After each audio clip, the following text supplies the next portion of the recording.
Wala silang jurisdiction sa mga senador, mga elected officials based on the powers that are given to them.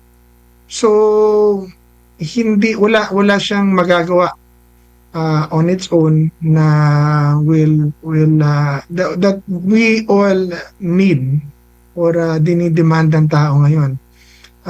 In fact, ang pinakamasakit pa niyan, yung kanilang manner of investigation ay confidential or hindi nakapubliko. Kaya ang lagi ko sinabi na talagang balik na lang tayo sa Blue Ribbon Committee na pinangungunahan ni Senator Marcoleta dahil yan talaga ang pinakamalakas na investigating body ngayon dahil diyan, because it is a public investigation, nakikita ng buong bayan ng katotohanan ng sinasabi ng mga tao at yung conduct ng pag-iimbestiga ng mga senador. So yan talaga ang pinaka-effective. Unahin ko lang muna yung siguro matatawag ba nating kapalit pero hindi magkasing kapangyarihan na yung komisyon itong ICI po, no? Marami pong mga kritiko ngayon at kumbaga skeptic dito nga sa ginagawa ng ICI. Considering una, nais ng taong bayan talaga na matutukan ito. In fact, dito sa Senate Blue Ribbon Committee, marami ang nadismaya dahil sa hindi na naipagpatuloy ang investigasyon. Ito namang ICI, tuloy-tuloy yung investigasyon, hindi naman po na isa publiko. Tapos meron na naman tayo mga naririnig na parang walang kapangyarihan, walang masyadong ngipin. Ano po ba ang assessment nyo po sa kasalukuyan dito po sa, di ba nating sabihin, kapalit ng PACC, Sir Greco?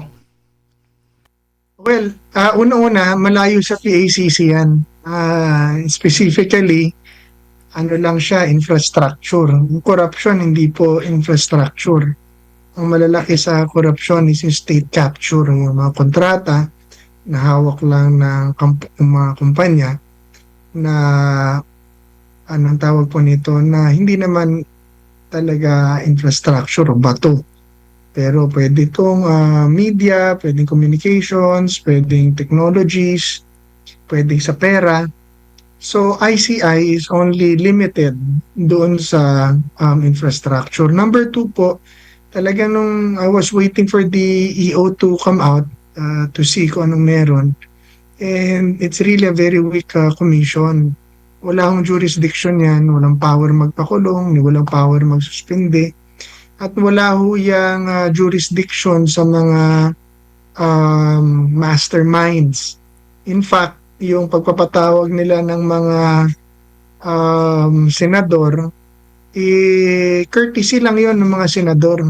Kumbaga, delikadesa lang. Pero in fact, hindi talaga, wala silang jurisdiction sa mga senador, mga elected officials based on the powers that are given to them. So wala siyang magagawa on its own na that we all need or dinidemand ng tao ngayon. In fact, ang pinakamasakit pa niyan, yung kanilang manner of investigation ay confidential or hindi nakapubliko.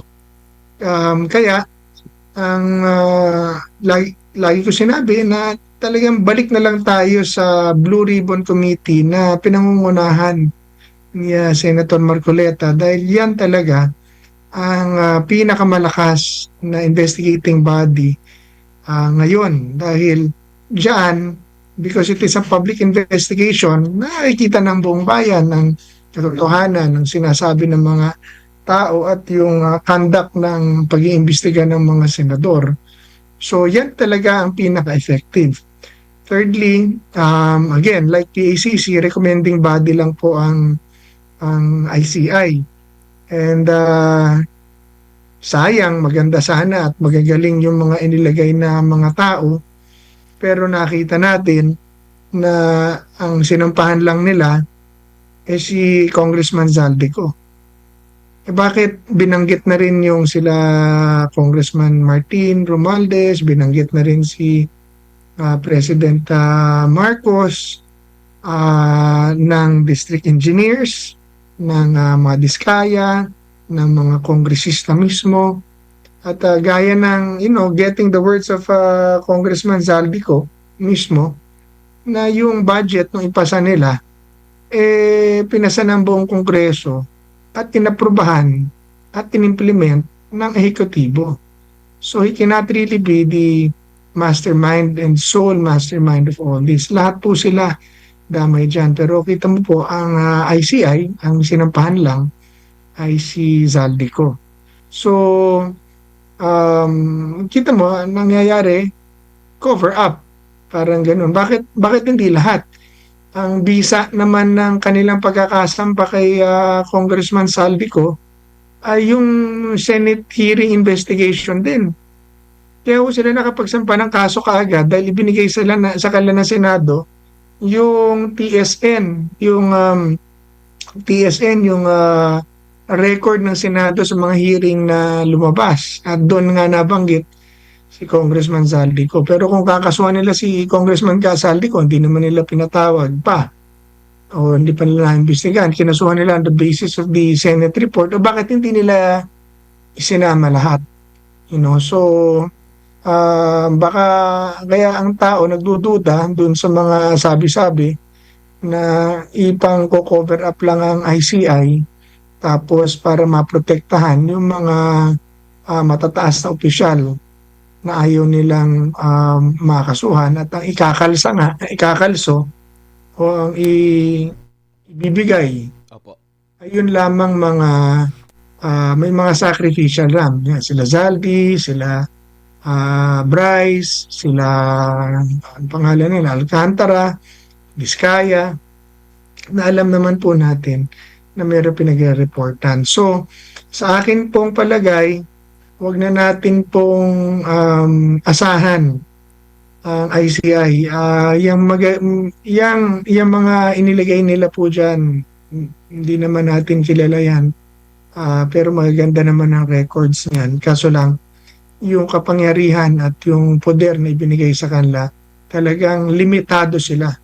At walang magagawa, hindi ma-address yung hinahanap ng tao na makulong at maipabalik yung mga pera na ninakaw ng mga nagnakaw sa flood control program at mahuli yung mastermind.